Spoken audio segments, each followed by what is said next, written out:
तर देशातल्या जवळपास 2,500 पेट्रोल पंपांवर आता ग्राहकांना त्यांचे डेबिट कार्ड स्वाईप करून 2,000 रुपयांची रोकड उपलब्ध होणार आहे. एक महत्त्वाची बातमी आहे आणि या संदर्भातला आढावा घेतला आमचे प्रतिनिधी अजित मांढरे यांनी.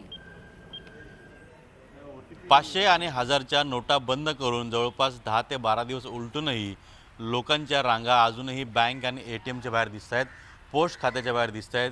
याकरताच लोकांच्या रांगा कमी व्हाव्यात, लोकांना त्रास कमी व्हावा याकरता आता केंद्र सरकारने एक नवीन योजना आणलेली आहे, नवीन युक्ती आणलेली आहे. त्यानुसार जे पेट्रोल पंप आहेत भारतातले काही निवडक असे पेट्रोल पंप आहेत, त्या पेट्रोल पंपवरती या अशा ज्या POS मशीन ज्या आहेत या POS मशीनच्या माध्यमातून लोकांना पैसे मिळणार आहेत. पण या फक्त SBIच्या POS मशीन असतील त्यातूनच जे लोक आहेत त्यांना पैसे मिळणार आहेत. या ठिकाणी तुम्ही स्वॅप केल्यानंतर 2,000 ते 2,500पर्यंत तुम्हाला या मशीनमार्फत पैसे मिळणार आहेत.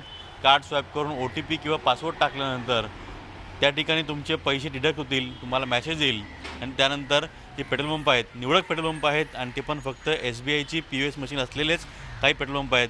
त्या ठिकाणी तुम्ही कार्ड स्वॅप केल्यानंतर 2,000 ते 2,500पर्यंतची तुम्हाला रक्कम मिळणार आहे. केंद्र सरकारने ही नवीन योजना सुरू केलेली आहे. आजपासून ही योजना लागू झालेली आहे. पण नेमके कोणते पेट्रोल पंप आहेत आणि त्या ठिकाणी सुविधा लागू केलेली आहे याची माहिती मात्र अजून जाहीर केली नाही आहे. लवकरच ही माहिती देखील जाहीर केली जाईल. व्हिडिओ जर्नलिस्ट अनिलसह अजित मांढरे, झी मीडिया, मुंबई. झी 24 तास रहा एक पाऊल पुढे.